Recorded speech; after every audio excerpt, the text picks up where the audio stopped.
ये कहानी है जिंता की, जिसकी छोटी बहन सुजुने एक डीमन है। इसी वजह से उनका पिता हमेशा सुजुने को बहुत ही बुरी तरह से पीटता था। लेकिन जिंता अपनी बहन से बेहद प्यार करता था और इसी वजह से वो उसे लेकर घर से भागने का फैसला करता है। पर किस्मत ने ऐसा मोड़ लिया कि वही जिंता, जिसे अपनी बहन से अपनी जान से भी ज्यादा मोहब्बत थी, उसे मरने के लिए सफर पर निकल पड़ा। आखिर क्यों, आइए जानते हैं। कहानी शुरू होती है सन 1830 में। हम देखते हैं कि एक आदमी अपनी ही छोटी बच्ची को बेरहमी से पीट रहा है। वह बच्ची रोते हुए अपने बड़े भाई जिंता से मदद की गुहार लगाती है, लेकिन जिंता भी कुछ नहीं कर पाता। फिर वह आदमी उस बच्ची को कहीं कैद कर देता है और तभी हमें पता चलता है कि वह आदमी असल में उनका पिता है। अब तेज बारिश के बीच जिंता अपनी बहन से मिलने पहुंचता है, लेकिन वह वहां नहीं होती। वह उसे ढूंढने निकल पड़ता है और कुछ देर बाद सुजुने उसे दिखाई देती है।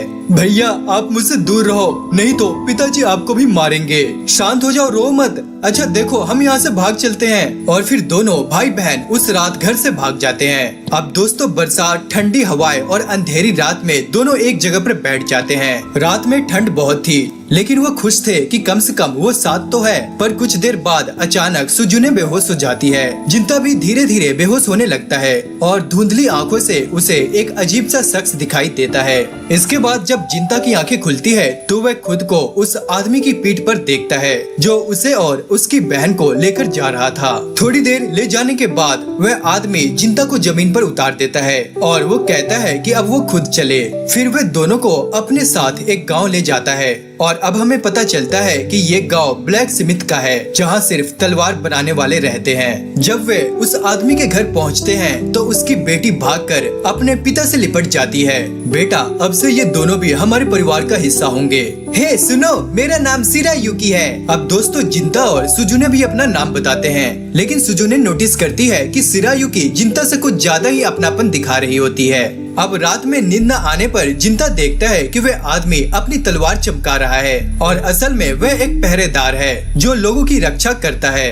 अब अगले दिन सुबह शिरायुकी देखती है कि जिंता तलवारबाजी की प्रैक्टिस कर रहा है। फिर सभी एक साथ नदी में नहाने जाते हैं। वहीं पर इनकी एक और दोस्त बनती है और इस तरह धीरे धीरे ये सब एक परिवार की तरह रहने लगते हैं और अब पहले जैसे खुशियाँ फिर से लौट आती है। अब शाम को घर लौटते वक्त इनकी नई दोस्त चितोसे की माँ उसे लेने के लिए आ जाती है, लेकिन जैसे ही शिरायुकी उन्हें देखती है उसकी आंखों में हल्की सी नमी छा जाती है। सुनो, तुम्हारी माँ का नाम योगेसे है ना, और मैं जानता हूँ कि उन्हीं की वजह से हमें इस गांव में रहने की इजाजत मिली है, लेकिन वो कभी घर क्यों नहीं आती? हाँ, वो मेरी माँ ही है, लेकिन वो यूसी की ही में है और जो पुजारिन अग्निदेव की पूजा करती है उन्हें यही कहा जाता है। उन्हें देखने की इजाजत सिर्फ गाँव के मुखिया और मेरे पिता को है, बाकी किसी आम इंसान को उनसे मिलने की अनुमति नहीं होती। मैंने भी अपनी माँ को कई सालों से नहीं देखा।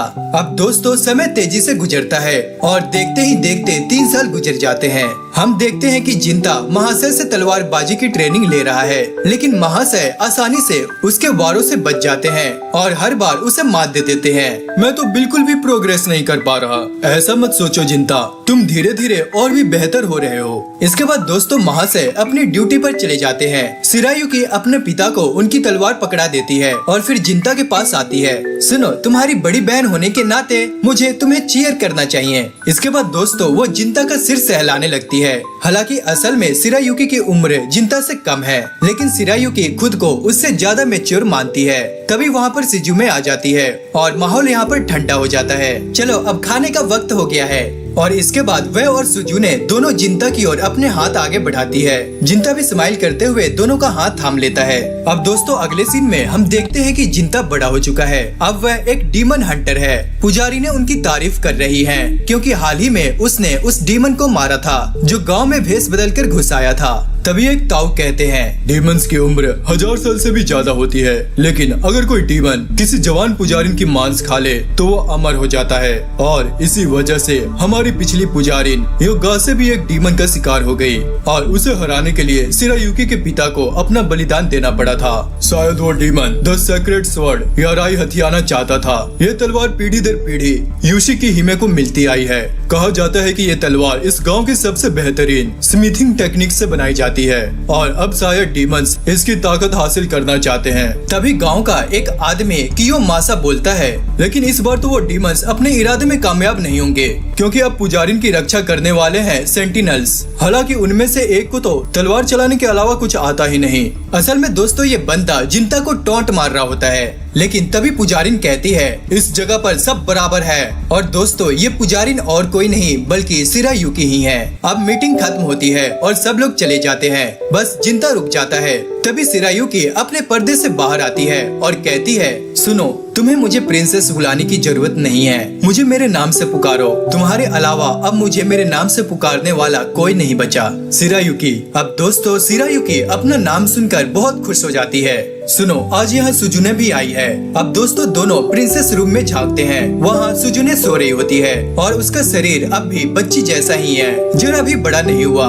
मैंने कितनी बार कहा है इसे यहाँ आने से मना किया जाए। सुनो, वो बस तुम्हें देखने आती है क्योंकि अब तुम डीमन हंटर बन गए हो और घर जाने का मौका नहीं मिलता, तो इसलिए बेचारी टेंशन में होती है। अब दोस्तों सुजुने की आंखें खुलती है और वो स्माइल करते हुए कहती है, वेलकम होम भैया। सुजुने, तुम्हें मैं कितनी बार कह चुका हूँ कि शाइन में मत आया करो, ये नियम है और तुम्हें इसका पालन करना ही होगा। ठीक है भैया। और फिर दोस्तों इसके बाद वो चुपचाप वहाँ से चली जाती है ताकि कोई शख्स उसे देख ना ले। अब उसके जाने के बाद शिरायुकी कहती है, तुम्हारी बहन सच में बहुत प्यारी है, मुझे तो वो बहुत पसंद है। हाँ, और कभी कभी बहुत परेशान कर देती है। दोस्तों फिर वही ताऊ आ जाता है और वह प्रिंसेस से किसी प्रपोजल का जिक्र करता है और जिंता को वहाँ से जाने को कहता है। अब जिंता कुछ कहने की कोशिश करता है, लेकिन शिरायुकी खुद उसे जाने के लिए कह देती है। सुनो जिंता, तुम इस गांव के रखवाले हो, अपना कर्तव्य तुम कभी भी मत भूलना। इसके बाद दोस्तों हमें पास्ट का सीन दिखाया जाता है जब शिरायुकी के माता पिता गुजर चुके थे और रात के समय शिरायुकी ने जिंता से कहा था, सुनो, अब मैं ही अगली यूसी की हिमे बनूंगी। माँ के जाने के बाद अब मुझे गांव की जिम्मेदारी उठानी होगी, लेकिन इसका मतलब ये भी होगा कि हम शायद कभी अब एक दूसरे से मिल ना सके। शिरायुकी, मैं फिर भी तुम तक पहुंचूंगा और चाहे कुछ भी हो तुम्हारे पिता की तरह एक डीमन हंटर बनूंगा। एक डीमन हंटर बनकर मैं इस गांव की रक्षा करूंगा। अब दोस्तों ये सुनकर शिरायुकी की आंखों में आंसू आ जाते हैं। तभी दोस्तों हम प्रेजेंट में आ जाते हैं जहाँ जिंता शाइन से निकल चुकी है, लेकिन तभी हम दो डीमंस को देखते हैं जो सुजुने को निशाना बनाने की प्लानिंग कर रहे थे। अगली सुबह जिंता और सुजुने उठते हैं। सुजुने बहुत खुश हो जाती है क्योंकि आज दोपहर तक जिंता को शाइन में नहीं जाना है। तभी हम देखते हैं कि सुजुने की एक आंख पूरी तरह से डीमन जैसी है। इसके बावजूद अब उनकी जिंदगी पहले से भी बहुत अच्छी थी। इसी दौरान वहाँ आती है प्रिंसेस शिरायुकी, लेकिन छुपकर, क्योंकि वह जिंता के साथ वक्त बिताना चाहती थी। चलो हम सब साथ बैठकर ब्रेकफास्ट करते हैं। अब दोस्तों तीनों साथ बैठकर खाना खाने लग जाते हैं। अरे भैया, आपको कुछ अच्छा बनाना चाहिए था। चुपचाप खाओ इसे, वरना एक थप्पड़ पड़ेगा। तुम सुजुने को कभी भी थप्पड़ नहीं मार सकते। ऐसा नहीं है, जरूरत पड़ने पर एक भाई को कठोर भी बनना पड़ता है। लेकिन दोस्तों सच तो ये है कि जब सुजुने अपना चेहरा सामने करती है तो जिंता चाहकर भी उसे थप्पड़ नहीं मारता। अब अगले सीन में हम देखते हैं कि सुजुने बहुत खुश है क्योंकि जिंता को आज पूरा दिन शिरायुकी के साथ बिताने का मौका मिला है और जिंता को खुश देखकर सुजुने और भी खुश हो जाती है। फिर जिंता और शिरायुकी साथ घूमने निकल पड़ते हैं और उन्हें साथ देखकर एक किसान कहता है, हाँ? अरे जिंता किसी खूबसूरत लड़की के साथ घूम रहा है। अब दोस्तों देखते ही देखते ये खबर पूरे गांव में फैल जाती है। अब हम दोनों को एक रेस्टोरेंट में देखते हैं। यहाँ चितोसे उन्हें देखकर कहती है, ये मेरी दोस्त है। इसके बाद दोस्तों वो दोनों ऑर्डर देते हैं। लेकिन दोस्तों इंटरेस्टिंग ये होता है कि चितोसे शिरायुकी को पहचान नहीं पाती क्योंकि उसने उसे कई सालों से देखा ही नहीं था। और तभी चितोसे उनका ऑर्डर लेकर टेबल पर आ जाती है। चितोसे जब अपने ऑर्डर पूरा करके बाहर निकलती है तो वो जिंता के लिए उसकी childhood favourite dish rice cracker लेकर आती है। जिंता जब उसे खाता है तो वो हल्की सी स्माइल के साथ कहता है, अरे ये वाकई में बहुत ही अच्छा है। अब दोस्तों इतना सुनते ही चितोसे के चेहरे पर स्माइल आ जाती है और वो खुश होकर वहाँ से चली जाती है। इसके बाद जिंता शिरायुकी से कहता है, अब हम पहले जैसे फ्रेंडली नहीं रहे क्योंकि अब मैं ब्लीच सेंटिनल बन चुका हूँ। और फिर दोनों गहरी बातें करने लगते हैं। तुम्हारे पिता हमेशा कहते थे कि कोई भी चीज हमेशा के लिए नहीं होती। उन्होंने मुझे जिंदगी का सबसे बड़ा सबक सिखाया है। काश हम भी अपने माता पिता की तरह उनके नक्शे कदम पर चल पाएं। अब दोस्तों शाम ढलने पर दोनों नदी किनारे बैठ जाते हैं और वहाँ पर ठंडी हवा बह रही होती है और आसमान बहुत खूबसूरत होता है। आज का दिन मेरे साथ बिताने के लिए तुम्हारा शुक्रिया जिंता। मैं चाहती थी कि हम पहले जैसे खुलकर बातें कर पाएं और अब तुम्हें बहुत कुछ बताना चाहती हूँ। और फिर दोस्तों इसके बाद वो थोड़ी देर चुप हो जाती है। सुनो, मैं क्यों मासा से शादी करने वाली हूँ। गांव के चीफ ने कहा है कि डीमंस मुझे मारने के लिए आएंगे, इसलिए मुझे जल्द ही अपना उत्तराधिकारी पैदा करना होगा। क्यों मासा इस गांव में जन्मा है और हमारी शादी सबके लिए फायदेमंद होगी। बतौर पुजारन मैं इसे मना नहीं कर सकती, लेकिन बतौर शिरायुगी मैं तुम्हें बताना चाहती हूँ कि मैं तुमसे प्यार करती हूँ। अगर मुमकिन हो तो तुम्हारे साथ एक नई जिंदगी शुरू करना चाहती हूँ, लेकिन मैं जानती हूँ तुम इसके लिए कभी राजी नहीं होगे। मैंने शिरायुगी की हिमे की हिफाजत करने की कसम खाई थी, शिरायुगी की नहीं। मैंने हर दिन उसके लिए मेहनत की है। अगर आज मैं तुम्हारे साथ भाग गया तो वो सारी मेहनत बेकार हो जाएगी और मैं कभी चैन से नहीं जी पाऊंगा। अब दोस्तों शिरायुगी की आंखें भर जाती है। असल में तुम और मैं एक जैसे हैं। हम हमेशा उसी चीज को प्रायोरिटीज देते हैं जो जरूरी होती है। अगर मैं तुम्हारे साथ भाग भी गई तो भी शायद कभी तुम्हारी आंखों में न देख पाऊं। इसलिए मैं अपनी जिंदगी एक यीशु की हिमे के तौर पर जीऊंगी, लेकिन मेरा दिल आखिरी सांस तक सिर्फ तुम्हारे लिए ही धड़केगा। भाई क्या दिखा रहे हो यार तुम, ये सब ऐसे इमोशनल सीन्स मत डाला करो भाई। अब दोस्तों जिंता उसकी ओर देखता है और वादा करता है कि वो हमेशा उसकी रक्षक बनकर उसकी हिफाजत करेगा। लेकिन दूसरी ओर दोस्तों हम सुजुने को बिल्कुल अकेला, तन्हा और खामोश बैठे हुए देखते हैं। इसी बीच साइन में सूचना मिलती है कि जंगल के पास 2 डीमंस टीम देखी गई है और उन्हें खत्म करने की जिम्मेदारी जिंता को दी जाती है। अब जब जिंता निकलने लगता है तो रास्ते में क्यों मासा उसे रोककर कहता है, सुनो तुम्हें पता चल गया ना कि इसुकी हिमे और मैं शादी करने वाले हैं, फिर भी तुम इतना शांत कैसे हो। राजकुमारी की खुशी और इस गाँव की सुख शांति के लिए सच में तुम पागल हो जिंता? शायद हाँ। दूसरी ओर दोस्तों घर में अकेले बैठी सुजुने के पास एक मोहतरमा आती है। वहीं जिंता जंगल में बढ़ रहा था कि अचानक धुएं से घिरा एक डीमन उस पर हमला करता है। तभी जिंता तलवार से उसकी वार को रोक लेता है और तुरंत पलटकर वार करता है। डीमन का शरीर बेहद मजबूत होता है, जिस वजह से जिंता हल्का घायल हो जाता है, लेकिन वो अगली वार में डीमन का हाथ काट देता है। वाह, मुझे पता था इसमें मजा आएगा। इंसानों की उम्र कम होती है, लेकिन उनकी तकनीकें पीढ़ी दर पीढ़ी आगे बढ़ती रहती है। अब बताओ तुमने ये तलवार क्यों उठाई है? अब दोस्तों जिंता तलवार कस के पकड़ लेता है और कहता है, उन लोगों की हिफाजत करने के लिए जो मेरे दिल के सबसे करीब हैं। शायद तुम ये बात कभी समझ न पाओ। दूसरी ओर सुजुमे से वो डीमन कहती है, लगता है तुम अपने भाई से कुछ ज्यादा ही प्यार करती हो और यही प्यार तुम्हें अब तक इंसान बनाए हुए हैं। हाँ, मैं अपने भाई से बहुत प्यार करती हूँ। सुनो बच्ची, कोई तुम्हारे भाई को नुकसान पहुंचाना चाहता है, मैं तुम्हें वो ताकत देने आई हूँ जिससे तुम उसे बचा सको। लेकिन दोस्तों सुजुने डीमन के साथ हाथ मिलाने से इनकार कर देती है। तभी वो डीमन उसके माथे पर उंगली रखती है और सुजुने को अजीब अजीब से दृश्य दिखाई देने लग जाते हैं। शिरायुगी क्यों मासा के साथ वो सब कुछ करने के लिए अपने कपड़े उतार रही होती है। मैं भविष्य देख सकती हूँ, मैं दूसरों को भी कुछ झलके दिखा सकती हूँ। नहीं, ये सच नहीं है। ठीक है, तो तुम खुद जाकर देख लो। मेरी बात मानो, तभी तुम अपने भाई को बचा पाओगी। अब दोस्तों सुजुने उसकी भावनाओं में आकर उस डीमन की ओर हाथ आगे बढ़ा देती है और वहीं दूसरी ओर जंगल में लड़ते हुए जिंता का एक वार उसे नदी तक धकेल देता है। तभी डीमन उसके पीछे आ जाता है। अब जिंता उस डीमन से पूछता है, तुम इंसानों को दर्द क्यों देते हो? हम डीमंस अपनी नियति के साथ आते हैं, यही हमारा उद्देश्य है और इंसानों को मारना हमारी फितरत है, वरना हम डीमंस कैसे कहलाएंगे। इसके बाद दोस्तों वो डीमन अपनी पावर को और ज्यादा बढ़ा देता है और वो जिंता से लड़ने लग जाता है। अब दोस्तों डीमन की वार से जिंता का एक हाथ कट जाता है और उसकी तलवार भी टूट जाती है, पर जिंता हिम्मत नहीं हारता। वह टूटी तलवार थामकर उसने अपना पूरा जोर लगा दिया और डीमन की छाती पर वार किया और बहुत खून बहने की वजह से वो डीमन वहीं पर मारा जाता है। अब दोस्तों वो डीमन मरते हुए कहता है, मैंने अपना उद्देश्य पूरा कर दिया। अब से 170 साल बाद शैतानों का देवता यहाँ पर आएगा और सब कुछ तबाह कर देगा। तभी दोस्तों ठीक उसी वक्त जिंता के जहन में सुजुने की तस्वीर चमकती है। मरता हुआ डीमन हंसते हुए कहता है, इंसान ये लो तुम्हारे लिए मेरा एक तोहफा। और फिर दोस्तों वो डीमन एक कटा हुआ हाथ जिंता के मुंह पर चिपका देता है, जैसे किसी श्राप या निशानी की तरह। तुम यह तलवार दूसरों की रक्षा के लिए उठाते हो, पर अगर वो तुम्हारे रक्षा के लायक न हो तो तभी दोस्तों जिंता बेहोश होकर धरती पर गिर जाता है। दूसरी ओर दोस्तों हम देखते हैं कि क्योमासा शिरायुकी के साथ वो सब करना चाहता है। सुनो, इस वक्त ये सबसे सही वक्त है और यहाँ पर आसपास कोई भी नहीं है। इसके बाद दोस्तों शिरायुकी रोने लग जाती है और वो जिंता को याद करते हुए अपने कपड़े उतारने लग जाती है। सच में तुम दोनों पागल हो। अब दोस्तों शिरायुकी आगे बढ़ने लग जाती है। अब दोस्तों उनके कुछ करने से पहले ही उनका दरवाजा टूट जाता है और वहाँ पर एक डीमन आ जाता है और उसके साथ ही सुजुने।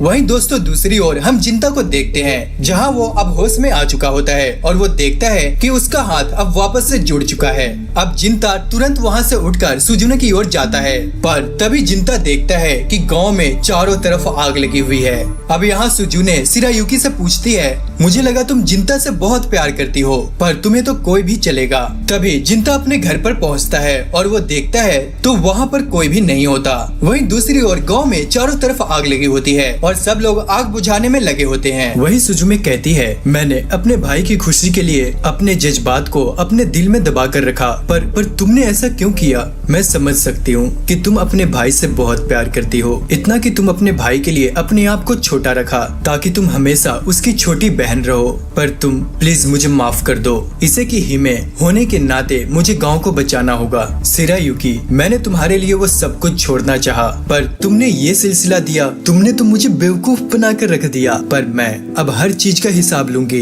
इसके बाद दोस्तों वो डीमन सुजुने के कान भरते हुए कहती है, मैंने तुमसे कहा था ना बच्ची कि ये राजकुमारी तुम्हारे भाई को धोखा देकर दूसरे के साथ गुलछर्रे उड़ा रही है और अब बस तुम अपने भाई को बचा सकती हो इस औरत को मारकर। और दोस्तों ये बात सुनते ही सुजुने की बॉडी से ब्लैक धुएं निकलने लग जाते हैं और दोस्तों वो पल भर में ही एक एडल्ट डीमन बन जाती है। इसके बाद दोस्तों ओमासा शिरायुकी को बचाने के लिए अपनी तलवार उठाता है, पर तभी सुजुने उसे जोर से एक किक मारती है और कहती है, ये दो औरतों के बीच की लड़ाई है। इसके बाद दोस्तों वो डीमन सुजुने से कहती है, तुम्हें राजकुमारी को उस तलवार से मारना चाहिए जिसकी वो आज से पहले हिफाजत करती आई है, क्योंकि इससे उसकी आत्मा को खुशी मिलेगी। अब दोस्तों वो डीमन क्योमासा को वहाँ से ले जाती है और सुजुने वो तलवार निकालती है। तभी दोस्तों हम जिंता को देखते हैं जो दौड़ता हुआ उनकी तरफ आ रहा होता है। अब जैसे ही शिरायुकी उसे देखती है वो भी दौड़ते हुए जिंता के पास जाती है और फिर दोनों इसके बाद गले लग जाते हैं। पर तभी दोस्तों हम देखते हैं कि शिरायुकी की गर्दन धड़ से अलग हो जाती है।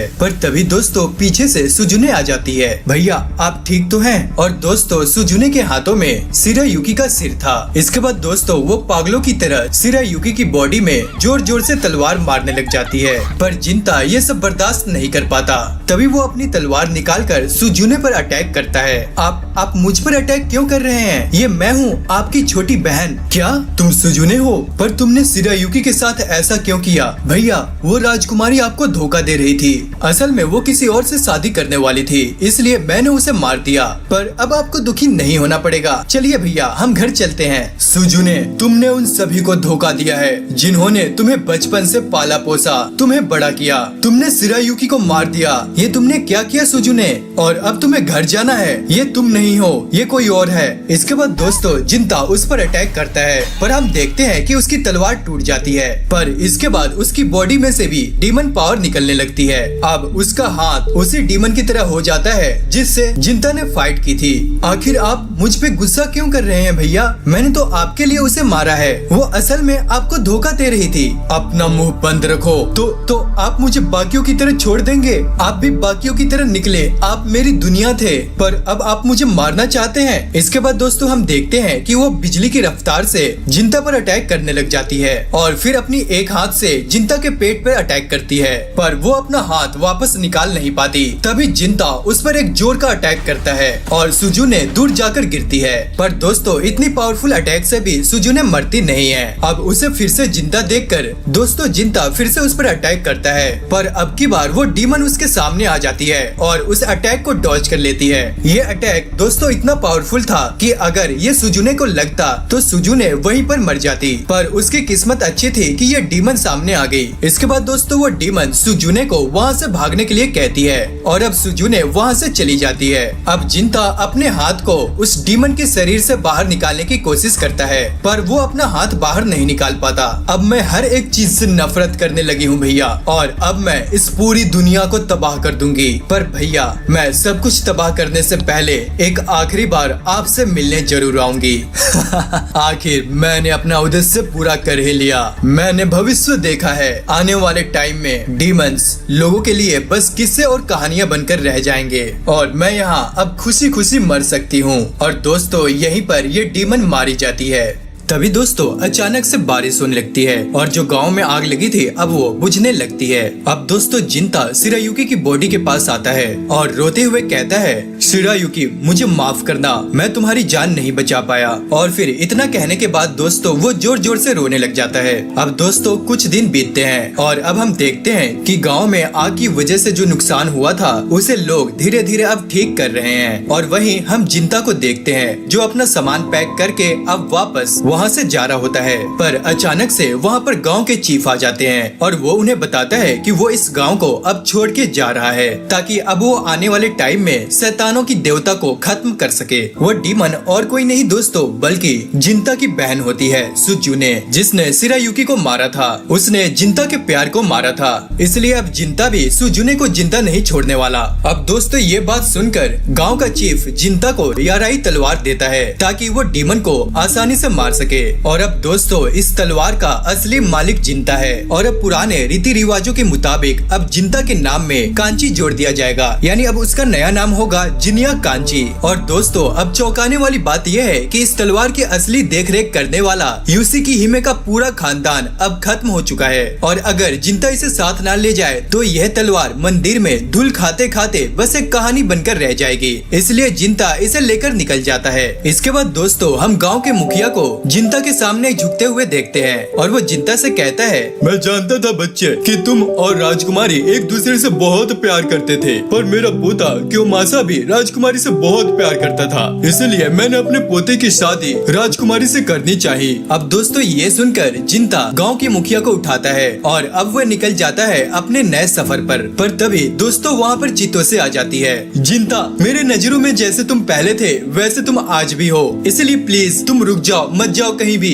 चितोसे, मैं तुमसे वादा करता हूँ कि मैं जल्द ही लौटकर वापस आऊंगा। और यह कहकर दोस्तों वो अपने सफर पर निकल पड़ता है। अब दोस्तों हमें 170 साल बाद का सीन दिखाया जाता है जहाँ हम देखते हैं कि एक आदमी अपने हाथ में तलवार लिए मंदिर में आता है और वहाँ की पुजारी मिगो से मिलता है। इसके बाद दोस्तों हम एक गाँव को देखते हैं जहाँ पर जेंजी नाम का एक आदमी सुगाया जनरल स्टोर में काम कर रहा होता है और वहीं पर हम जिंता को देखते हैं जो एक शख्स के सामने बैठा होता है और वो आदमी जिंता से कहता है, आगे का काम तुम संभाल लो। और ये कहकर वो आदमी वहाँ से चला जाता है। अब दोस्तों उस आदमी के जाने के बाद जेंजी जिंता को अपना इंट्रोडक्शन देता है। हे सुनो, मेरा नाम जेंजी है और मैं सुगाया जनरल स्टोर में एक क्लर्क का काम करता हूँ। अब जिंता उसे भी अपना नया नाम बताता है, पर जेंजी बताता है कि उसके बॉस की बेटी नासु की जान खतरे में है क्योंकि एक डीमन बार बार उसके कमरे के बाहर आता है और कहता है मेरी बेटी को लौटा दो। शायद उस डीमन को लगता है कि नासु ही उसकी बेटी है। तभी दोस्तों हम वहाँ पर नासु को देखते हैं। ओह, तो तुम हो मेरे बॉडीगार्ड। अच्छा, अब तुम यहाँ से जा सकते हो। अब दोस्तों जब जेंजी समझाने की कोशिश करता है तो नासु उसे ताना मारती है। मुझे लगता है कि ये जरूर कोई स्कैमर है, नकली डीमन हंटर, बस ये पैसे ऐंठने आया है। सुन लो, हम तुम्हें एक फूटी कौड़ी नहीं देने वाले। और दोस्तों इतना कहकर वो वहाँ से चली जाती है। अब दोस्तों रात हो जाती है और हम नासु को अपने कमरे में बैठे हुए देखते हैं। ए नासु, तुमने अपने बॉडीगार्ड को तो भगा दिया, पर कम से कम मैं तो यहाँ रह सकता हूँ ना, ताकि उस डीमन को तुमसे दूर रख सकूं। पर दोस्तों असल में नासु जानती थी कि लोग उसकी बात पर भरोसा नहीं करेंगे क्योंकि सबके लिए डीमंस बस कहानियों की बातें हैं। मैं शायद उनकी असली बेटी नहीं हूँ, इसलिए वो मुझसे प्यार नहीं करते। तभी दोस्तों उसके कानों में वही डरावनी आवाज गूंजती है, मेरी बेटी को लौटा दो। और अगले ही पल दोस्तों हम डीमन को देखते हैं। अब नासु खिड़की से झांकती है और वो देखती है तो वहाँ पर एक डीमन खड़ा होता है। दोस्तों वो डीमन बार बार एक ही वर्ड्स दोहराया जा रहा था जो कि था मेरी बेटी को लौटा दो। अब दोस्तों यहाँ पर जेंजी की फटकर हाथ में आ जाती है, पर तभी वहाँ पर जिंता आ जाता है। अब वो डीमन जिंता से भी सेम लाइन कहती है, पर जिंता यहाँ पर उस डीमन का एक हाथ काट देता है और वो डीमन वहीं पर खत्म हो जाती है। क्या वो डीमन मर गया? पर दोस्तों जिंता कहता है नहीं, असल में जब डीमंस मरते हैं तो सफेद सी धुंध में गायब हो जाते हैं, मतलब कि ये डीमन अभी तक नहीं मरा और वो वापस जरूर आएगी। अब अगले दिन दोस्तों जेंजी जिंता से कहता है, सुनो, अगर डीमन अब भी जिंदा है तो क्या आप आज रात यहाँ फिर से रुक सकते हैं? पहले तुम मुझे नासू के बारे में और बताओ, वो डीमन बार बार मेरी बेटी क्यों कह रही थी? अब दोस्तों यहाँ पर असली स्टोरी सामने आती है। असल में नासू असली में बॉस की बेटी नहीं है, उसे उन्होंने अडॉप्ट किया है। असल में बॉस की बीवी को डीमन ने मार दिया था और उनका बेटा कहीं भाग गया और अब तक नहीं लौटा, यानी बॉस की जिंदगी दुखों से भरी है। अब अगले सीन में दोस्तों हम उन्हें डिनर करते हुए देखते हैं। अच्छा सुनो नासू, जो बॉडीगार्ड मैंने तुम्हारे लिए रखा है वो कैसा है? इतना भी बुरा नहीं है वो मेरा ख्याल रख सकता है। मेरा ख्याल रखने के लिए शुक्रिया पिताजी आपका। बेटा, हर पिता अपनी संतान की शिद्दत से परवाह करता है। अब दोस्तों अगले सीन में हम नासू को अपने रूम में देखते हैं, तभी डीमन वहाँ फिर से आ जाती है और उस पर हमला करती है। जिंता फिर से उस डीमन की चटनी बनाकर उसे जमीन पर पटक देता है। सुनो जिंता, इसे मार डालो। क्या सच में मैं इसे खत्म कर दूं? सोचो, क्योंकि अगर मैं इसे मार भी दूं तो ये वापस आएगी। अब सारे यहाँ पर दोस्तों चौंक जाते हैं। असल में ये डीमन और कोई नहीं बल्कि तुम्हारे अपने इमोशन से पैदा हुई है। तभी दोस्तों हमें नासू के बारे में पता चलता है। नासू हमेशा यही चाहती थी कि उसके पिता उसे देखे, उससे बातें करे, उसका ख्याल रखे, लेकिन बाहर से मजबूत दिखने वाले नासू के दिल में हमेशा ये डर बैठा रहता था कि शायद उसके पिता उससे प्यार नहीं करते। और अब यही इमोशंस डीमन का रूप लेकर उसके सामने खड़ी थी। एक ऐसा डीमन जो सिर्फ नासू को देख रहा था और सिर्फ नासू पर ही ध्यान दे रहा था। नहीं, ये सच नहीं हो सकता। नासू, मैं जितनी बार चाहूँ इसे मार सकता हूँ, लेकिन ये बार बार वापस आएगी क्योंकि इसका जन्म तुम्हारे ही इमोशन से हुआ है। तो अब मैं क्या करूँ? बस मुझे कह दो कि इसे खत्म कर दूँ। अब दोस्तों नासू कहती है, ये डीमन मैं ही हूँ, यानी मुझे ही मरना होगा। नहीं नासू, आप गलत सोच रही हैं। मैं जानता हूँ बॉस आपको कितना प्यार करते हैं, बस वो अपनी भावनाओं को जाहिर नहीं कर पाते। आप उन्हें सच बताइए, उनसे दिल खोलकर बात कीजिए, वो भी आपसे वैसे ही खुलेंगे, बिल्कुल एक परिवार की तरह। अब दोस्तों जेंजी की बातों से नासू को थोड़ी हिम्मत मिलती है और वो कांपते हुए कहती है, जिंता, इसे खत्म कर दो। तभी दोस्तों जिंता अपनी तलवार निकालता है और एक ही वार में उस डीमन को चीर डालता है और वो डीमन सफेद धुंध में बदलकर गायब होने लगता है। अब फाइनली दोस्तों नासू अपने नेगेटिव इमोशंस पर जीत हासिल कर ली है और अब से वो चैन की नींद सोएगी। लेकिन दोस्तों हम देखते हैं कि बाहर वो डीमन फिर से रीजनरेट हो रहा था और फिर से वहाँ पर डीमन की आवाज सुनाई दे रही थी, जो कि थी, मेरी बेटी को लौटा दो। ये डीमन सिर्फ नासू की भावनाओं से नहीं बना, इसके पीछे और कोई है।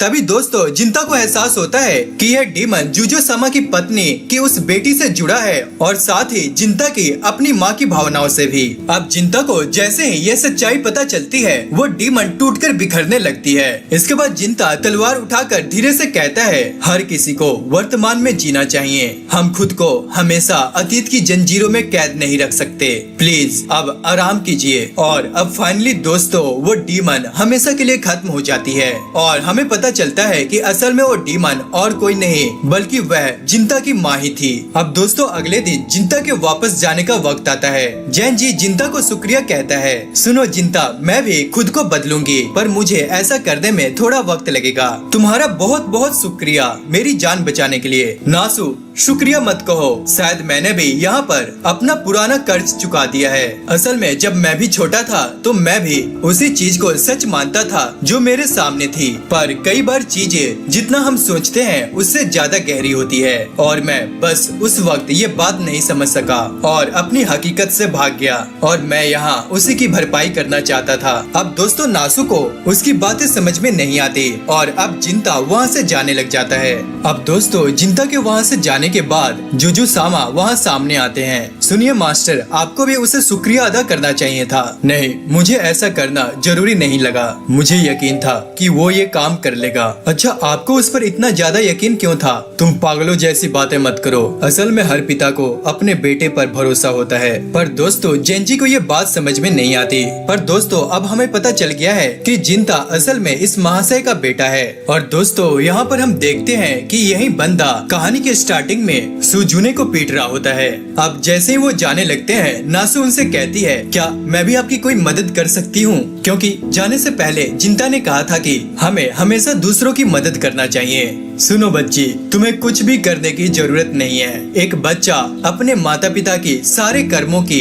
कर्जा चुका सकता है, एक अच्छी जिंदगी जीकर। दूसरी ओर दोस्तों, हम जिंता को देखते हैं जो ऊपर आसमान की तरफ देखकर स्माइल कर रहा था। अब दोस्तों, यहाँ पर मेरा एक सवाल है आप लोगों के लिए, क्या शिरायुगी ने सही किया या सुजुने ने? याद रखना, शिरायुगी ने ये सब अपने गाँव के लिए किया और सुजुने ने अपने भाई के लिए। तो कसूर शायद गलतफहमी का भी हो सकता है, पर तुम्हें क्या लगता है कमेंट्स में जरूर बताना।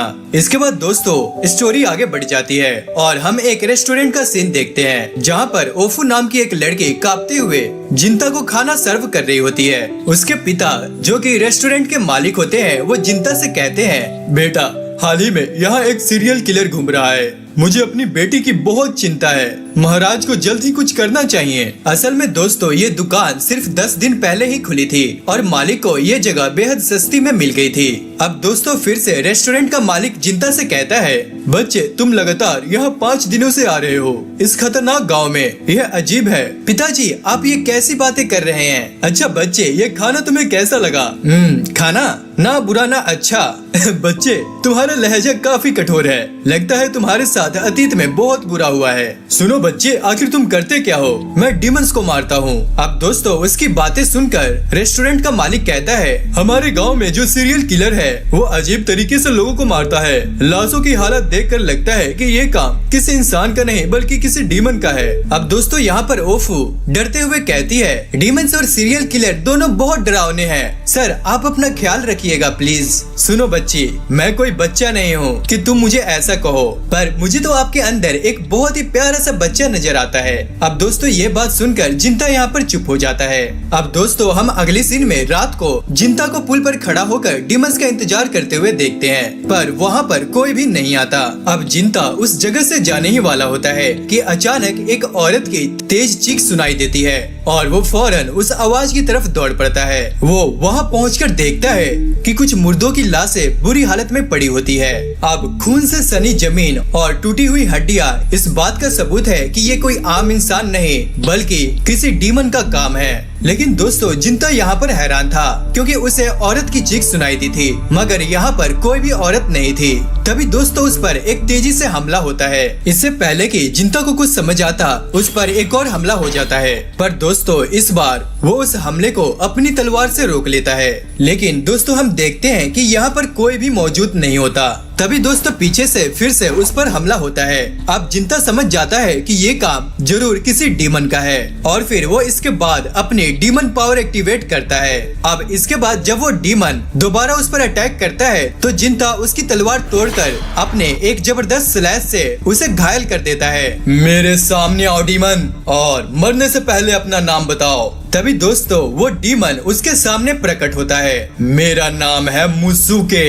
अब दोस्तों, जिंता उसकी गर्दन काटने ही वाला होता है। तभी वो डीमन चिल्लाते हुए कहता है, रुको, मैं तुमसे लड़ना नहीं चाहता। मैंने तुम पर हमला इसलिए किया क्योंकि मुझे लगा तुम वही सीरियल किलर हो। अब दोस्तों, जिंता यहाँ पर हैरान रह जाता है। Serial killer? मुसुके बताता है कि अफवाहें हैं उस सीरियल किलर के बारे में कि वो इंसान नहीं बल्कि डीमन है और जिंता से उसे डीमन की गंध आई, इसलिए उसने उस पर हमला किया।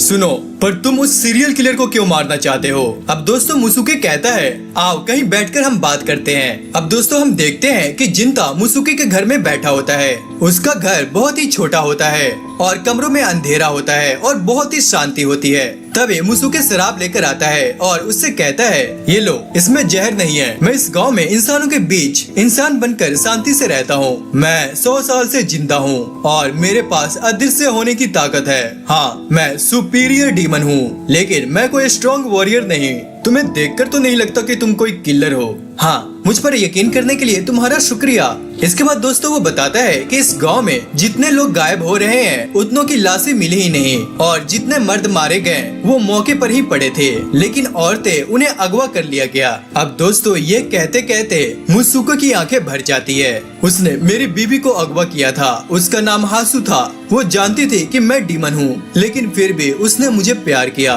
वो बहुत अच्छी इंसान थी, पर 1 महीने पहले उसे उठा लिया गया और 10 दिन पहले उसकी लाश नदी किनारे मिली। उसके जिस्म पर जुल्म के ऐसे निशान थे कि मैं बता भी नहीं सकता। मेरी बीवी ने कभी किसी का बुरा नहीं किया, फिर भी उसके साथ ऐसा क्यों हुआ? मैं अपनी बीवी से बहुत प्यार करता था और अब उस किलर के लिए मेरे दिल में सिर्फ नफरत है। मैं उसकी जान लेकर ही रहूंगा।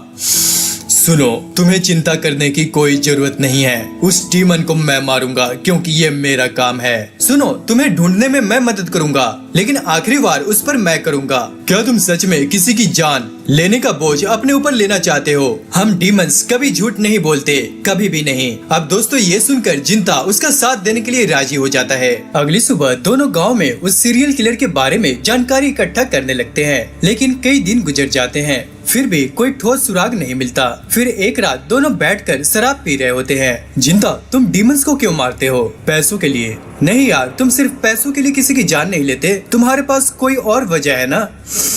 हाँ, एक डीमन है जिसे मैं हर हाल में रोकना चाहता हूँ। मैं भी पहले इंसान था, लेकिन मेरी आंखों के सामने उस डीमन ने मेरी प्यार को छीन लिया और फिर उसी नफरत ने मुझे भी डीमन बना दिया। अब असली फैसला तब होगा जब मैं उसका आमना सामना करूंगा यार, और मैं अपनी बीवी का बदला लेकर फिर से इंसानों के बीच शांति से जीना चाहता हूँ। उसकी कब्र की देखभाल करना चाहता हूँ। यार, तुम शायद गलत कह रहे थे मुत्सुके कि मैं बिना वजह कुछ करता हूँ। मेरे दिल में भी नफरत भरी हुई है यार, वो भी अपनी ही बहन के लिए। अब दोस्तों अगले दिन जिंता फिर से उसी रेस्टोरेंट में जाता है। जिंता, तो क्या तुमने उस डीमन को मार दिया? नहीं, अभी तक नहीं। तुम जैसी प्यारी लड़की यहाँ काम करती है, फिर भी इस दुकान में ज्यादा लोग क्यों नहीं आते? ओह, तो तुम्हें भी लगता है कि मेरी बेटी बहुत प्यारी है। बेटी, तुम्हें जिंता कैसा लगता है बताओ? पिताजी, कैसी बातें कर रहे हैं आप? पर बेटी, मुझे तुम्हारी बहुत चिंता रहती है। मैं इस वक्त सिर्फ आपकी बेटी बनकर रहना चाहती हूँ, बस। इसके बाद वो जिंता से माफी मांगती है क्योंकि उसके पिता ने उसे कुछ अलग ही बातें कह दी। पर जिंता स्माइल करते हुए कहता है, तुम्हारे पिता बहुत अच्छे इंसान हैं। हाँ, वो बहुत प्यारे हैं, लेकिन आपको देखकर लगता है जैसे आपके पिता वैसे नहीं थे। मेरी एक छोटी बहन थी सुजुने, हमारे पिता उसे बहुत मारते पीटते थे और इसी वजह से मैं अपनी बहन को लेकर घर से भाग गया था। पर अब मुझे समझ आता है कि वो शायद वैसा क्यों करते थे। अक्सर चीजें वैसे नहीं होती जैसे हम चाहते हैं। अब दोस्तों एक और दिन बीत जाता है, लेकिन अभी तक उन्हें उस सीरियल किलर डीमन के बारे में कोई भी सुराग नहीं मिला। कई दिनों से वो डीमन बिल्कुल चुप था, जैसे कहीं गायब ही हो गया हो। पर अचानक ही मुत्सुके कुछ नोटिस करता है। ये तो ओफू है, तुम इसे जानते हो? हाँ, जिस दुकान पर मैं खाना खाने जाता हूँ, ये उसी दुकान के मालिक की बेटी है। दोस्तों यहाँ पर ओफू खूबसूरत फूलों को निहार रही होती है, तभी जिंता उसके पास पहुँचता है। क्या तुम यहाँ अकेले हो? अब जिंता पीछे देखता है। मुत्सुके वहाँ से चुपके से गायब हो चुका होता है ताकि जिंता आराम से ओफू से बात कर सके।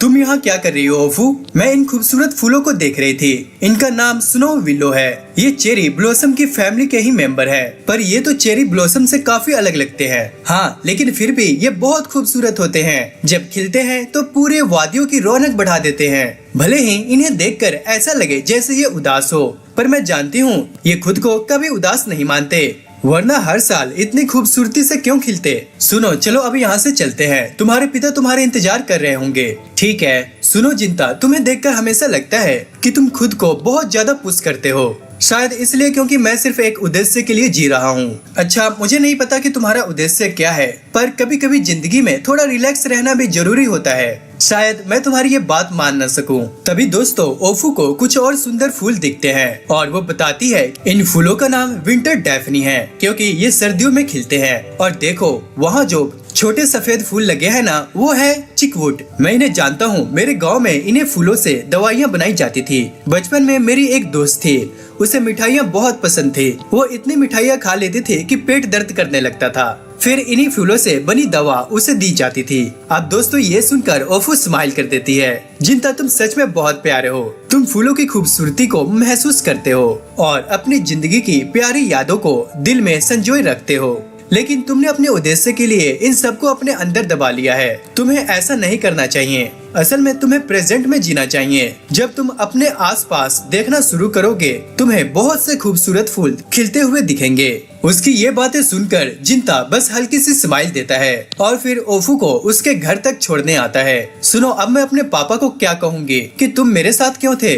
सुनो, उन्हें मेरे बारे में कुछ मत बताना। अच्छा ठीक है, और शुक्रिया मुझे घर तक छोड़ने के लिए। इसके बाद दोस्तों जिंता कहता है, क्या तुम मुझे फूलों के बारे में और बता सकती हो? हाँ बिल्कुल। और जैसे ही ओफू अंदर जाती है, वहीं मुसुके वहाँ पर आ जाता है। अब दोस्तों जिंता समझ जाता है कि ये दोनों का पीछा कर रहा था। अब अगले सीन में हम देखते हैं कि मुसुके नशे में होता है। वो और जिंता एक पुल पर खड़े होते हैं। तभी अचानक एक लड़की उनके सामने से गुजरती है और अगले ही पल मुसुके पर किसी का खतरनाक हमला हो जाता है। वो लड़की डर के मारे वहीं पर गिर जाती है, क्योंकि दोस्तों वहाँ असली सीरियल किलर डीमन आ चुका था। जिंता फौरन अपनी तलवार निकाल लेता है और वो डीमन उस पर हमला करता है, पर जिंता उसके वार को डिफ्लेक्ट कर देता है और वो लड़की से कहता है हिलो मत। और फिर डीमन के साथ जबरदस्त लड़ाई शुरू हो जाती है, पर जिंता को पीछे धकेलते हुए वो डीमन उस लड़की को खत्म करने ही वाला था, तभी कोई उसे बचा लेता है। असल में दोस्तों वो मुसुके था और वो अभी भी जिंदा था। जिंता फिर से डीमन पर टूट पड़ता है, पर डीमन बहुत तेजी से वहाँ से भाग जाता है। मुसुके कहता है वो बहुत ताकतवर था, लेकिन अब मुझे लगता है कि मैं उसका ठिकाना ढूंढ लूंगा, और ये कहकर वो वहाँ से चला जाता है। पर तभी दोस्तों वो घायल लड़की कहती है, मैं खड़ी नहीं हो पा रही हूँ, प्लीज मेरी मदद करो। इसके बाद जिंता धीरे से उस लड़की का हाथ थामता है और उसे उठाने में मदद करता है। लड़की खड़ी होकर पूछती है, तुम मुझे भूल तो नहीं गए हो? अब दोस्तों जिंता यहाँ पर हैरान रह जाता है और 2 मिनट के लिए फ्रीज हो जाता है। अरे तुम तो नासू हो। अब दोस्तों पता चलता है कि ये दोनों 3 साल बाद मिल रहे हैं। अरे नासू, तुम तो अभी भी उतनी ही छोटी हो, बिल्कुल भी नहीं बदली। अब दोस्तों नासू स्माइल करते हुए कहती है, लड़कियों से थोड़ा तमीज से बात किया करो। वैसे मैं बस एक डिलीवरी करके घर जा रही थी। पर दोस्तों वहाँ पर किसी के आ जाने से नासू अचानक से डर जाती है। पर दोस्तों वो और कोई नहीं बल्कि जेंजी होता है। जेंजी की हालत देखकर जिंता बताता है कि अभी कुछ ही देर पहले नासू पर एक सीरियल किलर ने हमला किया था, और ये सुनकर जेंजी बहुत ही ज्यादा घबरा जाता है और नासू से चिपक कर उसे बचाने की कोशिश करने लगता है। दोस्तों यहाँ पर जिंता बहुत ही सीरियस होते हुए कहता है, ये काम किसी डीमन का है और मैं उस डीमन को मारने के लिए आया हूँ। जिंता, और अब तुम क्या करते हो? मैं आज भी डीमंस का पीछा करता हूँ, और हाँ अगर तुम्हें फिर कभी मुझसे काम करवाना हो तो थोड़ा डिस्काउंट मिल जाएगा। अब दोस्तों यहाँ पर नासू थोड़ा शर्माते हुए कहती है, खैर आज मेरी जान बचाने के लिए तुम्हारा बहुत बहुत थैंक यू। अब दोस्तों इसी बीच जेंजी जिंता को बताता है कि उसने सुना है कि गांव के पास एक पुराना मंदिर है जिसका पुजारी मर चुका है, और लोग कहते हैं कि उस मंदिर से अभी भी महिलाओं की चीख आती है और वहाँ कोई डीमन वास करता है। वहीं दोस्तों दूसरी तरफ मोसुके अभी भी उस डीमन का पीछा कर रहा था। तभी उसे किसी की चीख सुनाई देती है और वो दौड़कर वहां पहुंचता है और देखता है कि वही डीमन किसी औरत को अगवा करके ले जा रहा है। और उस सीन को देख मोसुके की आंखों के सामने उसकी मरी हुई पत्नी की झोली वाली यादें तैरने लगती है। उसने अपनी पत्नी की लाश को गले लगाकर खूब रोया था।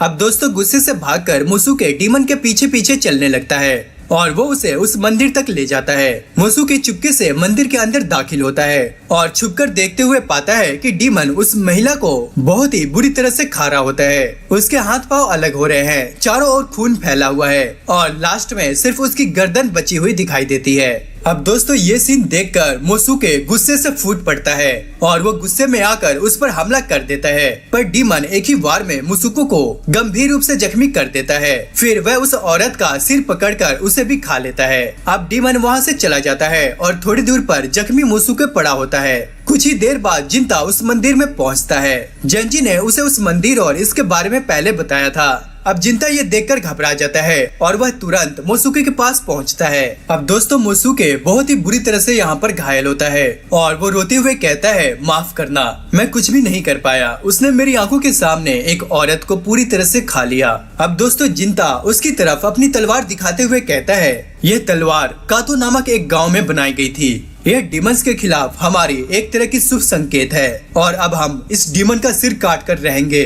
तुम इसे लेकर मेरी बीवी का बदला लो और तुम मेरी ताकत भी ले सकते हो। मोसुके ये शब्द कहते हुए जिंता की आंखों में देखता है और फिर वही मोसुके दम तोड़ देता है। अब दोस्तों इसके बाद जिंता मोसुके की एनर्जी को खींच लेता है और उसकी छाती से निकलती हुई गर्मी, उसकी यादें और उसकी शक्ति सब एक साथ उससे जुड़ जाती है। धीरे धीरे जिंता को मोसुके की पूरी जिंदगी की झलक दिखने लगती है। पता चलता है कि मोसुके बचपन से ही दूसरे डीमन से भागता आया था। एक दिन वह इस गांव तक पहुंचा और यहीं उसने अपनी नई जिंदगी शुरू की। कुछ समय बाद उसकी मुलाकात हासू से हुई, एक सीधी सादी लड़की जो मूली बेचने यहाँ आती थी। धीरे धीरे उनकी दोस्ती गहरी हुई, फिर वह प्यार में बदल गई। मोसुके ने एक दिन हासू को अपने प्यार की निशानी के रूप में बालों में लगाने वाला पिन दिया और लास्ट में मोसुके ने हासू को सब कुछ सच बता दिया कि वह एक डीमन है। पर हासू को इससे कोई भी ज्यादा फर्क नहीं पड़ा, चाहे मोसुके इंसान भी हो या डीमन। हासू उससे प्यार करती थी और इस बात ने मोसुको को खुशी से भर दिया। आज वही कहानी एक कड़वे मोड़ पर आकर टूटती है।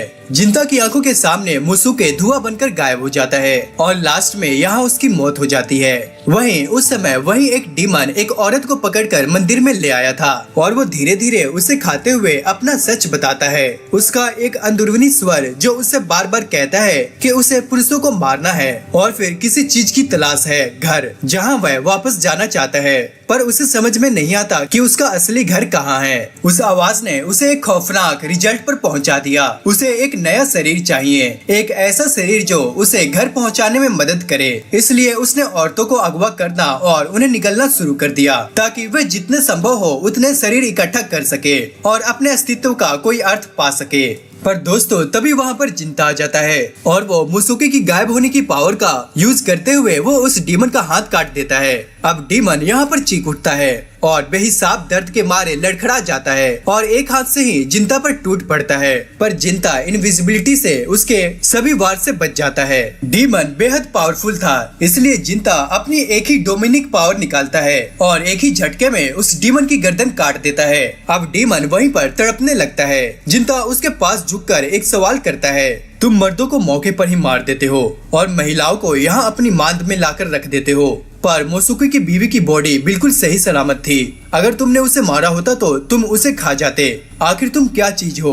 अब डीमन कहता है, मुझे घर जाने के लिए एक शरीर चाहिए और मैं किसी भी सूरत में उसे पाना चाहता हूँ। अब दोस्तों जिंता उस डीमन की पावर अपने में समेटने के लिए उसे उठा लेता है और उसकी स्पीड, उसकी कूदने की शक्ति, आसमान तक छलांगे लगाने की शक्ति, सब कुछ जिंता के भीतर समा जाता है। पर जब जिंता उसकी आत्मा की परत खोलता है तो उसे जो दृश्य देखता है वो दिल दहलाने वाला होता है। तभी दोस्तों हमें यहाँ पर पता चलता है कि ये डीमन असल में एक लड़की थी जिसे कुछ आदमियों ने उसका रेप किया और फिर उसके शरीर को पानी में फेंक दिया।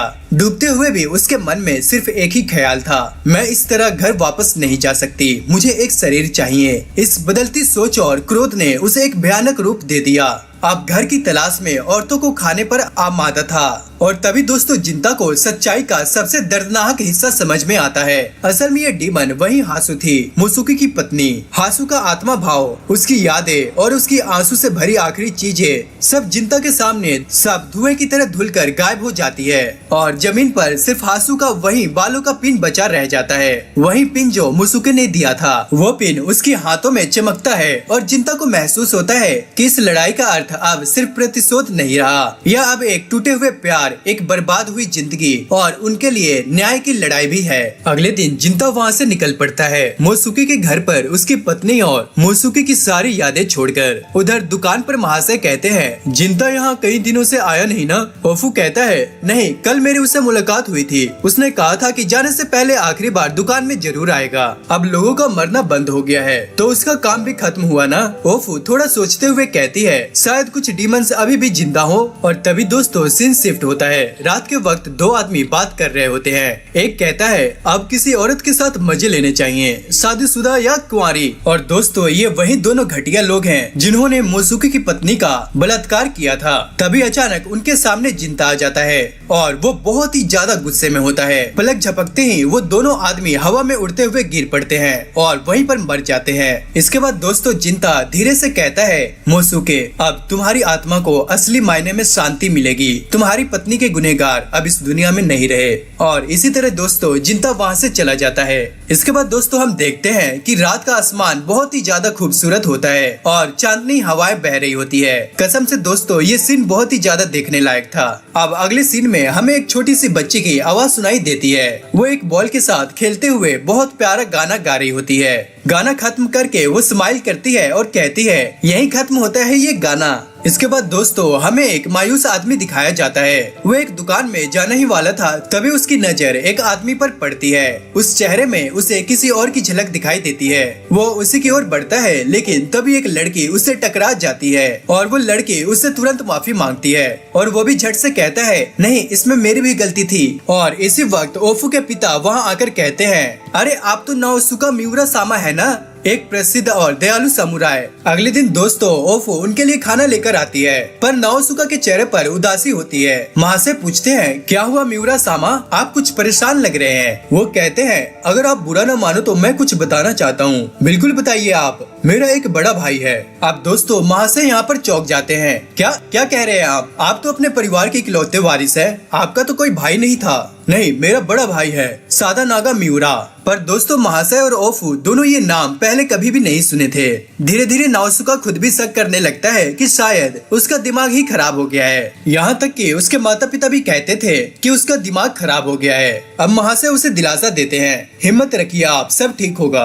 अब दोस्तों ओफू कहती है मैं एक ऐसे आदमी को जानती हूँ जो शायद आपकी मदद कर सके। अब महाशय हंसते हुए कहते हैं हाँ, हमारी दुकान में एक रेगुलर कस्टमर आता है। अच्छा तो क्या उसके पास कोई शक्ति है, क्या वो बुरी आत्माओं को खत्म करता है। अब दोस्तों ये सुनकर दोनों बाप और बेटी हंस पड़ते हैं। अब महाशय कहते हैं नहीं, वो तो एक मामूली आदमी है, पर रहस्यों को सुलझाने में बहुत माहिर है और अपनी तलवारों से तो डिमनों को भी मार देता है। तभी दोस्तों इतने में दरवाजे की घंटी बजती है और वहाँ आ जाता है जिंता। जैसे वो रो जाता है, शांति से अंदर जाकर वो अपना ऑर्डर देता है।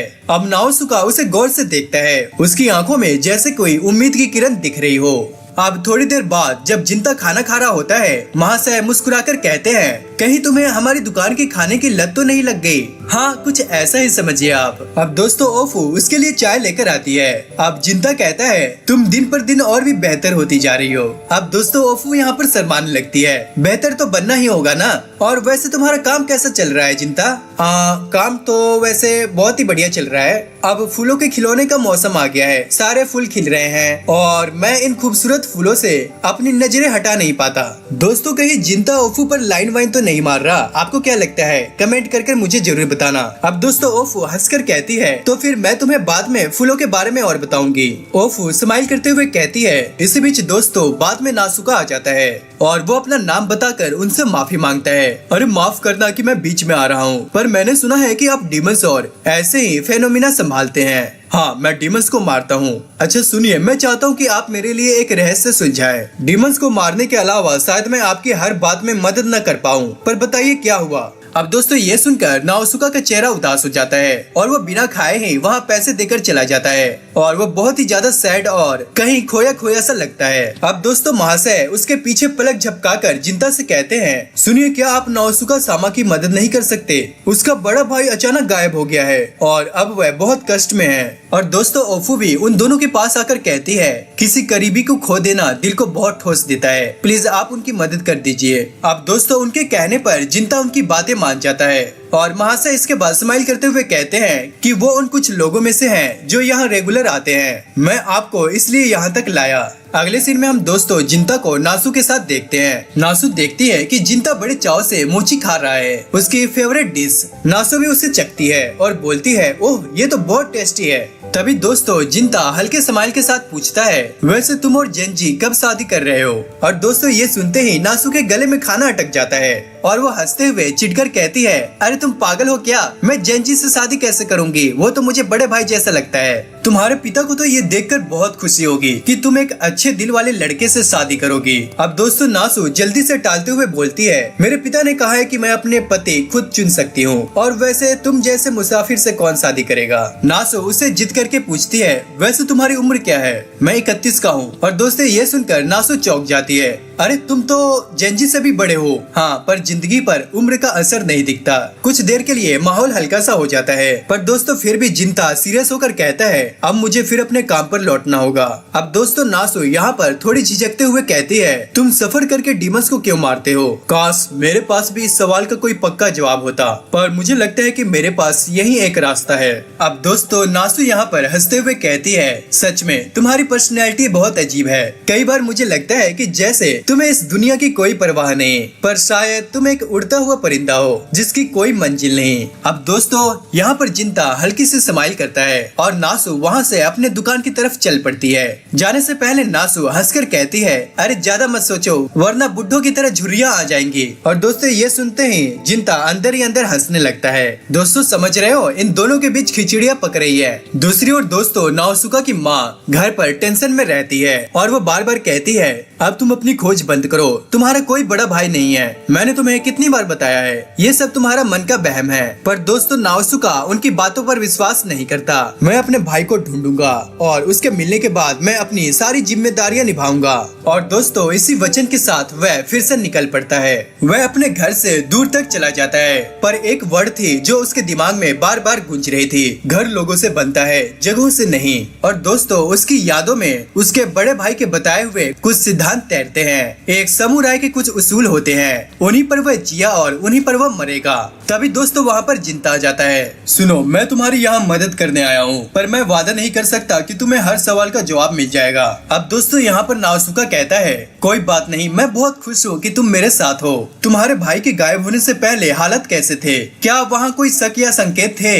वह इस तरह से खड़े होकर बात तो नहीं कर सकते, पर वो जिंता को घर लेकर भी नहीं जा सकता क्योंकि वो अभी अभी घर से भागकर आया है। इसलिए दोस्तों वो उसे उसी होटल में ले जाता है। नाओसुका पूछता है, तुम तो एक मुसाफिर हो ना, फिर तुम्हारे पास इतनी अच्छी क्वालिटी की तलवार कहाँ से आई? जिंता बताता है कि वह पहले एक ऐसे गांव में रहता था जहां ब्लैक स्मिथ रहा करते थे और वहीं से उसे यह तलवार मिली। उस गांव के मुखिया ने यह पवित्र तलवार उसे सौंपी थी। ये सुनकर नाओसुका अंदाजा लगा लेता है कि जिंता कार्दून ब्लेस गांव से है, क्योंकि वहीं के ब्लैक स्मिथ ऐसे बेहतरीन तलवारें बना सकते हैं। जिंता आगे बताता है कि ये तलवार गांव के मंदिर में रखी जाती थी, पर कुछ अजीब हालातों की वजह से अब यह उसके पास है। तब नाओसुका को पता चलता है कि इस तलवार का नाम है याराई, जो डीमंस को मारने के लिए बनी एक बेहद शक्तिशाली तलवार है। इसके बारे में कई किस्से कहानियां मशहूर है, लेकिन जिंता ने कभी उस पर ध्यान नहीं दिया। बस इतना सच है कि पिछले 100 सालों में भी इसकी धार जरा भी नहीं कम हुई। क्या तुम मुझे ये तलवार दिखा सकते हो? पर दोस्तों जिंता मना कर देता है और कहता है, अब मुझे अपना काम शुरू करना चाहिए। नाओसुका कहता है, जैसे कि मैंने तुम्हें पहले कहा था, मेरा भाई सादाना गायब हो गया है और अजीब बात यह है कि हर कोई उसके बारे में भूल चुका है। यहाँ तक कि मेरे माता पिता तक कहते हैं कि उन्होंने सादाना नाम कभी भी नहीं सुना। वो तो ये भी मानते हैं कि मैं ही उनका इकलौता बेटा हूँ। मैंने बहुत खोज की, लेकिन मेरे अलावा किसी को भी उसके बारे में कुछ याद नहीं। इतने में दोस्तों महाशय आ जाते हैं और वो कहते हैं, अगर तुम दोनों को इतनी ही सीरियस बातें करनी है तो किसी प्राइवेट जगह चले जाओ, यहाँ बाकी लोग भी सुन सकते हैं। नहीं, इस दुकान पर वैसे भी बहुत कम लोग आते हैं और यही सही जगह है बात करने की। और वैसे भी नाओसुका सामा के लिए सब टेंशन में है। दोस्तों जिंता की बात सुनकर ओफू स्माइल करने लगती है। फिर नाओसुका आगे बताता है कि उसका बड़ा भाई जनवरी के आखिर में गायब हुआ था, लेकिन उसके गायब होने से पहले उसने कहा था कि वो किसी लड़की से मिलने जा रहा है और उसके कमरे में कुछ अजीब फूल मिले थे जिनकी खुशबू बहुत तेज थी। शायद वही फूल उसने खुद वहाँ रखे थे। जिंता कहता है, क्या वो फूल अभी तुम्हारे पास है? हाँ, घर पर रखे हुए हैं। तो फिर मुझे तुम्हारे घर चलना होगा। अगले दिन जिंता दुकान में आता है जहाँ उसे नासु दिखती है और वो उसके पास बैठ जाता है। अब दोस्तों ओफू उन दोनों को छेड़ते हुए कहती है, लगता है तुम दोनों पहले से कुछ ज्यादा ही करीब आ गए हो। और नासु तुरंत जवाब देती है, नहीं नहीं, ऐसा कुछ नहीं है। अच्छा ओफू, तुम नाओसुका सामा को कितनी जानती हो? वो बताती है कि वो बस कभी कभी किसी खास मौके पर ही बात किया करती थी। वो बहुत विनम्र है, एक सच्चे जेंटलमैन की तरह। हाँ, ओफू सही कह रही है। वो शांत स्वभाव के है, लेकिन जब बात तलवारों की आती है तो उनके अंदर एक अजीब सी आग जल उठती है। इसके बाद दोस्तों महाशय जिंता को एक चीज दिखाते हैं जो नाओसुका ने उन्हें दी थी। वो बताते हैं ये बहुत खास तो नहीं, पर उनके परिवार के हर समुराय के पास ये चीज रहती है। नाओसुका सामा बिजनेस और तलवारों की बातों में ही खुलते हैं, लेकिन उनकी माताजी बहुत ही कठोर स्वभाव के हैं। इसके बाद महाशय कोगाई नाम की एक वस्तु जिंता को देते हैं। उन्हें लगता है कि एक दुकानदार के पास ऐसी समुराय वस्तु का होना ठीक नहीं, इसलिए अब जिंता उसे अपने पास रख लेता है। अब इसके बाद जिंता ओफू से पूछता है, सुनो ओफू, जिन फूलों का जिक्र नाओसुका सामा ने किया था, क्या वो डैफोडिल्स ही थे? हाँ। अब दोस्तों ये सुनकर जिंता घबरा जाता है और फिर यहाँ पे सीन शिफ्ट होता है। हम फिर उसी लड़की को देखते हैं जिसे हमने पहले देखा था। एक आदमी और औरत उसे देख रहे होते हैं, लेकिन कुछ ही पल में तेज हवा का झोंका आता है और वो सब बस धुएं में बदलकर गायब हो जाते हैं। अब शाम के वक्त जिंता नाओसुका के घर आता है। नाओसुका की माँ जिंता से कहती है, मिस्टर जिंता, मेरा बेटा बहुत समय से अंदर ही अंदर परेशान रहता है, लेकिन आज वह पहली बार थोड़ा हल्का और खुश दिखाई दे रहा है। शायद आपकी वजह से। उसकी माँ होने के नाते मैं आपका शुक्रिया अदा करती हूँ। इसके बाद दोस्तों जिंता और नाओसुका एक कमरे में बैठते हैं, जहाँ नाओसुका उसे वो फूल दिखाता है जो उसे उसके भाई के कमरे में मिले थे, डैफोडिल्स। इन फूलों को देखते ही जिंता कहता है, सुनो, क्या तुम्हें पूरा यकीन है कि ये फूल तुम्हें बसंत के मौसम में ही मिले थे? हाँ बिल्कुल, मैं उसी दिन कमरे में गया था। तो ये बात है। मुझे लगता है जिस लड़की से तुम्हारे भाई मिलने गए थे वो कोई इंसान नहीं बल्कि एक डीमन है और वही उसे अपनी दुनिया में ले गई है। मुझे तुम्हारे भाई का कमरा दिखाओ, पर तुम आगे चलो, मैं पीछे से आ रहा हूँ। दोस्तों जिंता ऐसा इसलिए कहता है ताकि वह चुपचाप डीमन की मौजूदगी को महसूस कर सके और अगर कमरा किसी भ्रम से घिरा हो तो वह नाओसुका को सीधे खतरे में ना डाले। अब जैसे ही नाओसुका अपने भाई के कमरे में पहुँचता है, अचानक उसका सिर चकराने लगता है। उसे एक छोटी बच्ची की आवाज सुनाई देती है और अगले ही पल उसके सामने एक जलता हुआ घर दिखाई देता है। अब हम देखते हैं कि एक मासूम बच्ची आग में झुलसते अपने माता पिता की ओर भाग रही है, उन्हें बचाने की कोशिश करती हुई, लेकिन वो दोनों आग में जलकर मर जाते हैं। कुछ देर बाद बारिश होती है और आग बुझ जाती है, मगर अब वह बच्ची पूरी तरह से अकेली रह जाती है। उसका पूरा गाँव राख में बदल चुका होता है और उसके चेहरे पर सिर्फ दर्द नहीं, एक गहरी खालीपन उतर आता है, क्योंकि यहाँ उसने अपना घर, अपने माता पिता, अपना गांव और आखिर में खुद को भी खो दिया। लोग उसे देखकर डरने लगे, घबराकर उससे भागने लगे, क्योंकि वह एक इंसान नहीं रही, वह एक डीमन बन चुकी थी और इसलिए वो बच्ची उस गांव से हमेशा के लिए गायब हो गई। जिसके बाद वक्त बीता और वो छोटी सी बच्ची बड़ी हो गई। बहुत लंबे समय के बाद वो एक घर के सामने पहुंची, जहां एक हंसता खेलता परिवार रह रहा था और ये देखकर उसकी आंखों में आंसू आ गए। काश मैं उस वक्त में वापस जा पाती, अपने माता पिता के पास, अपने घर लौट पाती।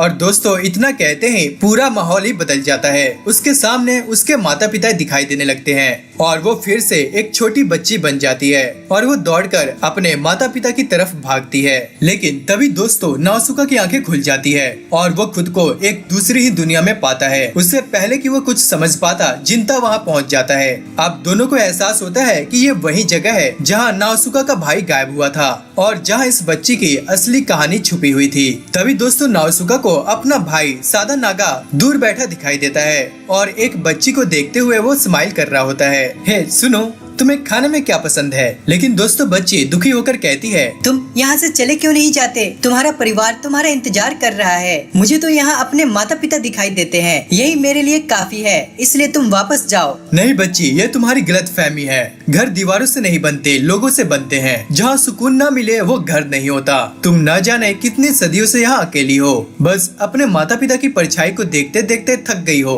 मैं यहाँ से जा सकता हूँ, मगर तभी जब तुम मेरे साथ चलो और मैं तुम्हें अपनी बेटी की तरह रखूंगा। तुम बिल्कुल भी अकेली नहीं रहोगी। लेकिन दोस्तों वो बच्ची मना कर देती है, तुम मेरे पिता नहीं बन सकते। ठीक है, तो मैं यहाँ तब तक रहूंगा जब तक तुम अपना मन बदल नहीं लेती। मैं कभी अपना मन नहीं बदलूंगी। और दोस्तों इसके बाद वो अचानक नाओसुका की आंखों से गायब हो जाता है। अब दोस्तों यहाँ पर नाओसुका टूट जाता है और कहता है, कृपया मेरे भाई को वापस दे दो। सुनो नाओसुका, अब ये मुमकिन नहीं है। क्यों नहीं? अभी तो वो यही था। नहीं, यहाँ का वक्त हमारी दुनिया से अलग चलता है। जो फूल तुमने मुझे पहले दिखाए थे वो सर्दियों में खिलते हैं, लेकिन सादा नागा वसंत में गायब हुआ था और हमारी दुनिया में पतझड़ चल रहा है। यानी इस डोमेन में सैकड़ों हजारों मौसम गुजर चुके हैं। तभी दोस्तों वो लड़की बताती है कि उसके पास ड्रीमर नाम की ताकत है। इसी ताकत से उसने ये खुशी का बगीचा बनाया जो उसकी यादों से बना है और वो यहाँ सिर्फ यादें बना सकती है, मगर किसी इंसान को रोक कर रख नहीं सकती। और वो आखिरी बात कहती है, और मैं जानती हूँ कि मैंने तुम्हें तुमसे छीन लिया, लेकिन उसने मुझे मुक्ति दी है, इसलिए धन्यवाद। सुनो बच्ची, अब तुम यहाँ क्या करोगी? पहले तो मैं यहाँ अपनी पुरानी यादों में जीती रहती थी, लेकिन अब नहीं। और दोस्तों ये कहकर वह हवा में घुल जाती है और वहाँ से गायब हो जाती है, क्योंकि अब उस बच्ची को मुक्ति मिल चुकी थी। और इसके बाद नासुका और जिंता भी अपनी असली दुनिया में वापस लौट आते हैं, लेकिन नासुका के मन में अब भी एक सवाल रह जाता है, आखिर मेरे भाई ने उस दुनिया में रुकने का फैसला क्यों किया? अगले सीन में दोस्तों नासुका बताता है कि उसने थोड़ी और इन्वेस्टिगेशन की और उसे पता चला कि जिस आग में उस बच्ची के माता पिता मर गए थे वो हादसा पूरे 200 साल पहले हुआ था। और हैरत की बात ये थी कि आज जहाँ नासुका का घर बना है, ठीक उसी जगह कभी उस बच्ची का घर हुआ करता था, और इसी वजह से उसकी बनाई दुनिया सीधे उनके घर से जुड़ी हुई थी। अब इसके बाद जिंता माफी मांगता है, मुझे माफ कीजिए, मैं आपके भाई को वापस लाने में आपकी कोई मदद नहीं कर पाया। नहीं, आपने मेरे लिए इतना कुछ किया, आप माफी मत मांगिए। और जहाँ तक मेरे भाई का सवाल है, वो उनका अपना फैसला था, अब हम कुछ नहीं कर सकते। अब दोस्तों नासुका अपने काम के लिए चला जाता है, तभी दोस्तों पीछे से ओफू उसे देख लेती है। आपके भाई सच में एक महान इंसान थे, भले ही अब उन्हें कोई याद न रखे, लेकिन उन्होंने एक बच्ची के लिए अपनी पूरी जिंदगी कुर्बान कर दी। अब दोस्तों ये सुनकर नासुका की आंखें भर आती है। हाँ, मुझे अपने भाई पर गर्व है। अब दोस्तों उसके जाने के बाद ओफू और उसके पिता जिंता का शुक्रिया अदा करते हैं, लेकिन जिंता के मन में अब भी एक बात खटक रही थी, उस बच्ची को सादा नागा का असली नाम कैसे पता था? क्योंकि असली नाम सिर्फ राजा या परिवार ही जानते हैं। जिस पर महाशय कहते हैं, अरे भाई, फैमिली मेंबर वालों को भी उनका असली नाम पता होता है, और शायद से उस बच्ची ने सादा नागा का ऑफर एक्सेप्ट कर लिया होगा कि वो उसका परिवार बन जाए, जिसके बाद उसे भी सादा नागा का असली नाम पता चल गया। इसके बाद दोस्तों जिंता कहता है, आप जब मुझे नासुका सामा के बारे में कुछ बता रहे थे, तब आपने उन्हें कुछ अलग नाम से पुकारा था। अच्छा, वो उनका असली नाम था जो मैंने उनके माँ के मुँह से सुना था। इसके बाद दोस्तों जिंता कहता है, मैं उनकी माँ से भी मिला था, मगर वो नासुका को प्यार से नासुकु बुलाती है, तो आपने उनका असली नाम कहाँ से सुन लिया? और वैसे उस डीमन लड़की ने भी कहा था कि सादा नागा अब उस जगह पर नहीं है। वैसे सिर्फ ये मेरा कहना है, लेकिन शायद वो डीमन लड़की और सादा नागा उस जगह पर 20 सालों तक रहे, और जब तक सादा नागा वापस लौटे तब तक वो काफी बूढ़े हो चुके थे, और वो इस तरह से तो अपने घर वापस नहीं जा सकते थे। इसलिए उन्होंने एक अच्छा सा प्यारा सा घर देखा और वहाँ पर एक दुकान खोल ली। लेकिन दोस्तों महाशय कहते हैं, लेकिन डीमन गर्ल के उस डोमेन में वक्त बहुत तेजी से गुजरता है ना, तो ऐसा भी तो हो सकता है कि सादा नागा सामा मर चुके हो। नहीं, वो मरे नहीं है, क्योंकि उस लड़की के चेहरे पर एक मुस्कान थी। वो मुस्कान उसके चेहरे पर इसलिए थी क्योंकि उस बच्ची को अपने नए पिता मिल चुके थे, है ना मिस्टर सादा नागा सामा?